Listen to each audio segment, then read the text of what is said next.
जैसा कि आप सब ने सुना, तो आज का पूरा प्रसंग तो रविदास के निमित्त है, लेकिन कमलेश वर्मा जी हमारे समय के बहुत ही महत्वपूर्ण आलोचक उस निमित्त के लिए माध्यम बने हैं, इसके लिए एक बड़ी बात है।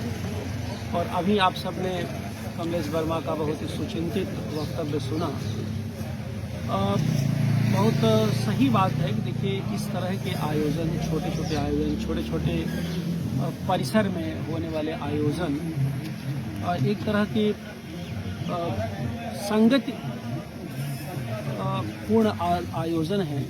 और संगतपूर्ण आयोजन का मतलब कि रविदास का एक पद मुझे याद आ रहा है, जिसका भी पाठ भी किया गया कि मिलत प्राण प्यारो कवन भगति, साध संगत पाई परम गति।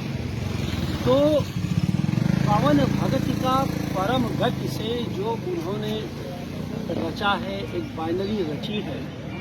परम भगति की तुलना में परम गति की जो बातें वो करते हैं, तो साध संगत पाई परम गति, एक तरह का समझिए कि हम सब उसी परम गति की तलाश में निकले हुए राही हैं। मिलेगी कि नहीं मिलेगी कोई नहीं जानता, लेकिन इतना तय है कि यहाँ पर साध संगत उपलब्ध है और आसानी से उपलब्ध है। और कमलेश जी ने जो कहा कि बिना खर्चे के उपलब्ध है, इसलिए एक बहुत ही इसमें कुछ जाता नहीं। और जैसा कि रविदास जी कहते थे भाई कि श्रम होना चाहिए, कर्म होना चाहिए, तो यहाँ भी श्रम और कर्म को हम लोग बहुत मूल्यवान मानते हैं। और इस अर्थ में कि भाई थोड़ा पैदल चलिए, पैदल चलते हुए थोड़ा सोचिए, श्रम करते हुए थोड़ा सोचिए, और सोचते हुए थोड़ा श्रम करिए।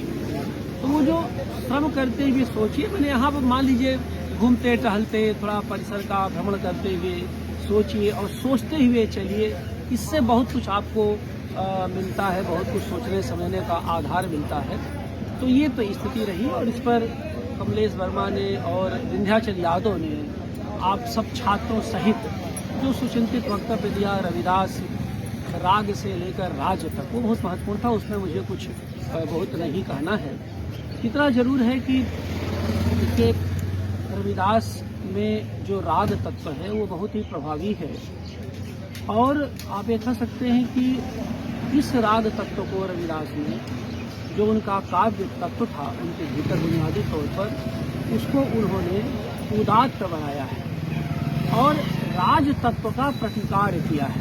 तो कह सकते हैं कि रविदास के यहाँ राज तत्व की अवमानना और राग तत्व की स्थापना, दोनों तत्व एक साथ दिखाई देते हैं। और आप देखेंगे कि उनके दोहे में उनकी जो साथी है उसमें साफ साफ कहते हैं कि ऐसा पाऊं राज में जहाँ मिले सबन को अन्न, छोट बड़ो सब सम बसे रविदास रहे प्रसन्न। तो वो राज उनके यहाँ साफ साफ है। उनके यहाँ जो राज है वो राग तत्व के भीतर से प्रस्फुटित हुआ है, यानी उनके कवि के राग के भीतर ही उनके राज का मामला छुपा हुआ है। यानी राज सत्ता की परिकल्पना उनसे राग के भीतर से निकल करके बेगमपुर तक चली जाती है, जिसमें समता और समानता का भाव का वो संचार करते हैं। तो ये तो बहुत स्पष्ट है। अब आप देखिए, उस जमाने में भी जो सत्ताएं थी और जो कह सकते हैं कि राज सत्ता का दमन था, तो रविदास ने बहुत ही शालीनता से प्रतिवाद किया। और राज सत्ता के सामने अपने जमाने में रविदास कभी झुके नहीं, क्योंकि उनका जो बुनियादी उनकी जो कसौटी थी, जो चाहते थे, तो कह सकते राज को वह मानवीकृत करना चाहते थे, राज को ह्यूमनाइज करना चाहते थे। और राज अगर ह्यूमनाइज नहीं हो पाया, राज अगर क्रूर रहा, तो उसके सामने वो डटकर खड़े रहे। और सिकंदर लोदी का उदाहरण तो आपके सामने है कि राजघाट पर जब सिकंदर लोदी ने उन्हें बुलवाया तो वो झुके नहीं और टाइट होकर खड़े रहे। और आरोप यही था कि भाई एक दलित वर्ग का व्यक्ति जो है ब्राह्मणों को ललकार रहा है, तो ब्राह्मणों ने शिकायत की थी, जो कि आख्यान है, जो कि नैरेटिव्स उनके बारे में कहा जाता है ये चीजें हैं। तो ये बातें हैं कि उन्होंने राग तत्व के सम्मुख राज तत्व को मानवीकृत करने की कोशिश की है। और जैसा कि कमलेश जी ने बहुत अच्छी बात की, विंध्याचल ने कहा कि मूलतः राग के कवि हैं। और आप देखिए कि उनके ज्यादातर पद जो है राग में निबद्ध हैं। राग सीरी, राग गौड़ी, राग धनाक्षरी, ऐसे बहुत सारे रागों में हैं और हर राग की अपनी अपनी विशेषता है। जैसे कि राग गौड़ी में वह वैचारिकता ज्यादा है, बेगमपुरा सहस्र राग गौड़ी में है, लेकिन राग सीरी में उनका भक्ति का तत्व ज्यादा विद्यमान है। ऐसे ही राग धनाक्षरी में भी है। तो उस पर तो चर्चा का एक अलग अवसर है और वो ये अवसर नहीं है, तो मैं ये बात आपके सामने रख। दूसरी बात यह है कि मुझे ऐसा लगता है कि रविदास और त्याग की सामाजिकता के रचनाकार हैं। और त्याग की सामाजिकता का मतलब ये होता है कि अपने व्यक्ति को सबसे पहले परिवर्तित करने की कोशिश करते हैं और अपने व्यक्ति को त्याग से जोड़ने के माध्यम से वो समाज के हर व्यक्ति से यह अपेक्षा करते हैं तो इसी तरह की त्याग की भावना को ले आए, क्योंकि व्यक्ति में त्याग की भावना ही सामाजिकता को आकार देती है। और यही कारण है कि आगे चल करके जिस गांधी ने व्यक्ति तत्व में रूपांतरण की बातें की थी, उसकी बुनियाद राग रविदास में, रविदास के राग, उसकी बुनियाद वहाँ से है। और मैंने तो जो मेरी